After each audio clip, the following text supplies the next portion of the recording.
Hey guys, I hope you are enjoying the cleanse and that you're feeling our sense of community and how much we really have to offer among this amazing group of people, mostly women, that I just know I'm so grateful for every day. So if you don't know me yet, I'm Brittany.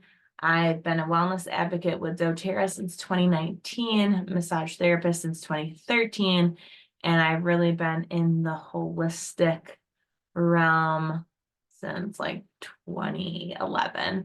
And I just love all of the stuff. I love to be able to take ancient wisdom and apply it to our modern lifestyle. If you don't know, I'm actually a professor at SUNY Morrisville and I teach massage therapy, but I teach a lot of the Eastern the Eastern theory and traditional Chinese medicine. And there's so much to know about all of that.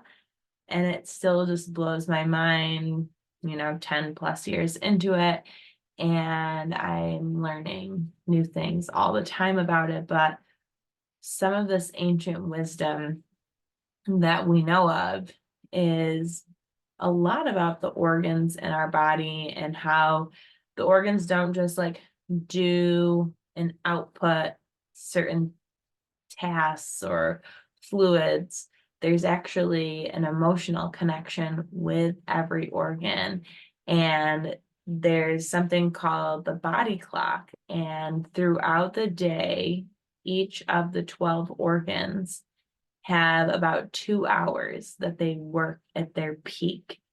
And so I am working on a course right now that you guys will see in the next couple of weeks come through, where I do a deep dive to learn about the organs from this perspective and the emotional aspect and how things manifest physically in our body based on the health of our organs. And so if you're interested in that, stay tuned and we'll connect you into that course. So this is just like a little preview, sneak peek of what's going to be in there. So I wanted to talk about the Chinese body clock.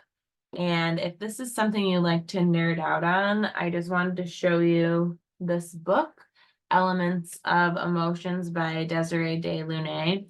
And I like this a lot because it goes into all of the different essential oils that doTERRA has in different blends and the spirit of each and how they affect the organs in our body.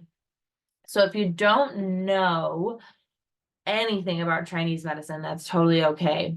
But if you think about our body from the acupuncture standpoint, and if you've ever seen needles for acupuncture, where they're putting them is actually on channels or meridians. And every one of those channels on our body are associated with an organ. And so that's kind of why we can like put a needle on your hand, and this is large intestine meridian, and it can help with digestive issues. It can help release maybe some constipation. But then from the mental side of it, it can be associated with grief. So it's really cool how intertwined and interconnected everything is. That's why I was so excited to be a part of this cleanse, because we're really looking at it from the spiritual, emotional, and physical standpoint to cleanse. So if we know more about our bodies, which that's like one of my biggest pet peeves, is how little we're really taught about our bodies. The place that we live our whole life is in our body, and a lot of us don't know much about it. And even what I was taught from like a Western modern medicine perspective, I didn't leave those classes feeling empowered and feeling like I knew more about my body. If anything, I just felt more confused, and it was very segmented, learning about one piece at a time individually and never really seeming to put the pieces of the puzzle back together. So Eastern philosophy just really resonated with me. The Chinese body clock is what we're going to talk about today. I'll share a graphic with you too, but I really just think that it's so neat when we get to know our body from this way. So let's see if I can share my screen here just to give you a visual, because if you're like me, You need a visual.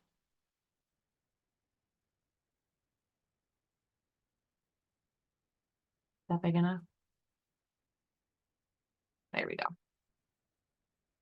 Slow computer vibes.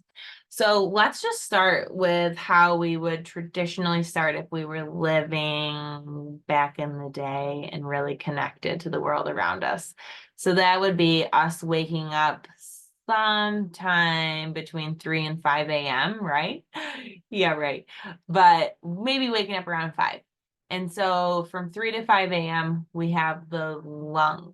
So the lung is working at its best during this time. That's when we get that really deep sleep and we are in maybe like a dream phase at that moment, and our lungs are actually detoxing during that time. So we really do want to try to be asleep from 3 to 5 a.m., waking up maybe around 5 or a little bit before would be the ideal, really taking that first deep mindful breath of the day.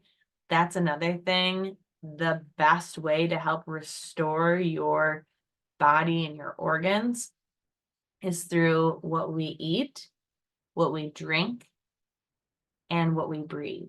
So I know like in modern culture, we're really focused on drinking a lot of water, eating healthy. We're not always talking about those deep breaths though. And the deep belly breaths throughout the day are going to be what helps restore the whole system, the whole body. And so let's just take a minute now to just take a deep breath in through your nose, hold it at the top, and release through your nose or through your mouth. It's always a good reminder to do that. Maybe you're somebody who sets a couple of reminders on your phone throughout the day. Use technology wisely, right? So our lungs are working at their best from 3 to 5 a.m. to really help detox our lungs, being in that restful sleep right up until about 5. And as we wake up around 5 to 7, that's when our large intestine is working at its best. So ideally, we want a bowel movement during that time, right when we wake up. Hopefully, the cleanse is what you needed to get you regular in that way. And it's also a really good time to meditate. It's also a good time to get just get your morning routine in and be slow and take that time for yourself and to be quiet during that time, but still awake. And then we start to really want to like get outside, get some movement in around 7 to 9 a.m. if we're living in alignment with our organs. So our stomach, it is at its peak during then. It's actually a good time to eat breakfast. I know some of you guys are going to be intermittent fasting during this. Hey, whatever works best for you is what works best for you. But in this type of way of thinking, breakfast is an important meal, and you would eat it during that time when your stomach is at its peak. It's also a great time for concentration. So a lot of people find that they work best in the morning, get those hard tasks out of the way, go on a walk, get outside, let the sun hit your skin during this time, before it gets too high up in the sky to where now we have to worry about getting burnt by the sun or something like that. That's the best time of day to really help regulate your sleep, and everything else is getting sun on your skin and in your eyes first thing in the morning like that. From 9 to 11 a.m., the spleen is at its peak, and the spleen is going to help convert our food energy into blood.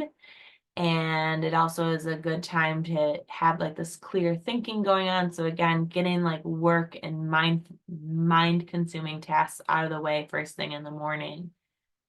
And then from 11 to 1 is when our heart is at its peak energy. So getting the blood moving again, going out for a brisk walk. This is also, when you think of heart being social, it's a great time to be social.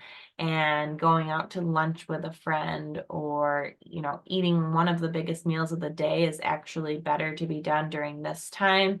Our blood is circulating and moving, and then going for a brisk walk or getting that heart rate up again after lunch. From 1 to 3 is our small intestine, and that is all about absorbing what's good for us and releasing what's no longer serving us. So you'll see in a lot of cultures too, they'll have a siesta or a nap during this time. It's okay to have lower energy from like 1 to 3 to just start to slow down, do tasks that are less taxing, but something maybe to still, if you can't take that afternoon nap, just something that's going to be cohesive to the lower energy. And then from 3 to 5 a.m. is our urinary bladder. So when we always would joke like tea time is pee time, because a lot of cultures have tea during this time, but it's also when your bladder is at its peak. So liquid waste being released, this is when your bladder really wants to release. It restores your energy. If you find that you hit like a wall in that 3 to 5 p.m., or you're like, I need a candy bar, or I need a coffee, it's your body's way of letting you know you're dehydrated. Your bladder is like crying for help. So hydrate. We have some really great oils that you can add into your water to make water more fun. It's also a good time to work again or study, but we want to be wrapping up work around this time too. So 5 to 7 p.m. is ideally the last time that you want to be eating and having dinner before then. This is also our kidneys peak time, and our kidney is a vital organ for filtering. And also our kidney is what gives us our life force. And so it helps build bone marrow, the deepest tissue in our body, and storing nutrients. So it's important to start to slow down and not be putting your body through like physical tasks and releasing energy during that time, but we want to actually start to go inward.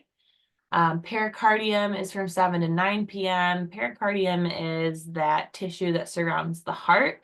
And this is when we really want to, again, protect ourselves, go inward, start thinking about turning down the lights, turning down the screens, and just going and connecting with yourself. Maybe for some light reading. It's also a good time to have sex. This is when supposedly our body is the most fertile. So also be mindful of that if that's not what you're trying to do.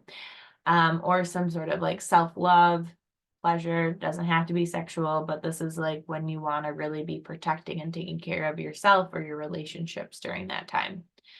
The triple burner is from 9 to 11 p.m. That is also all about like sorting what we've consumed for the day. A lot of our hormonal and metabolic processes balance during that time, and we start to get sleepy, and that's because our body is using that energy to restore and reset for the next day. And so we really want to be in bed from that 9 to 11 p.m., or at least making our way there. But we want to be like asleep before 11. So that means like getting into bed and into that bedtime routine by like 9. So that way, hopefully you're in your bed snoozing by 10 and giving yourself that time to get into a deep sleep. And then we have our gallbladder from 11 p.m. to 1 a.m. working at its peak. And the gallbladder is all about detoxing, releasing bile to literally cleanse the body. Our gallbladder and liver are responsible for restoring our muscles, our tendons, and our ligaments. So if you're somebody who struggles with pain in those areas, you really want to focus on getting good sleep, but also what can you do throughout your day to release your toxic load or lower your toxic load, so that way your gallbladder and liver can really do their job in restoring the muscles, tendons, and ligaments, and not be focused on getting the booze out of your system or the fragrance or whatever else that you're consuming that's toxic. So this is a great time to be sleeping for that cellular repair to happen and building up the blood cells. And then lastly, from 1 to 3 a.m. is when your liver is working at its peak, and it's all about rest and recovery, detoxing the blood, being in a deep sleep. So not when you should be on a bar stool at closing time, but actually in bed. which, you know, we all go through our younger phases and stuff like that, but it's time you took this time for yourself with the cleanse. You spent the money, you made the investment. So really work to nourish your body. And I love to use this age-old wisdom in a modern way. And there's ways that you can make your lifestyle more in accordance with that body clock. And that's another thing too. Like if you wake up at a certain time during the night, say it's like 3:30 or something like that every night, you're waking up around that time, that's your body's way of nudging you like, hey, we need to focus more on this organ or that organ. And what I really like about this Elements of Emotion book or the course that I'm developing is that you can use your oils to support those organs in a better way. So I'll just talk about one, for instance, is lemon oil. Our liver and our gallbladder love citrus. That's the flavor associated with them is sour. So anytime we're adding in citrus to our diet, adding in lemon to our water, you are giving your liver and your gallbladder like a metaphorical hug in nourishing in them. So our body is already full of detox organs. We don't need to do crazy cleanses in order to have our body do what it naturally does anyways. But by doing these gentle and restorative cleanse, we're just giving our body some support to do what it already can do. So I hope that this was fun for you. I love teaching about this stuff. So stay tuned for my course that's coming out soon. And let me know if you have any other questions on Chinese medicine or the body clock, or you need more clarity, and happy cleansing.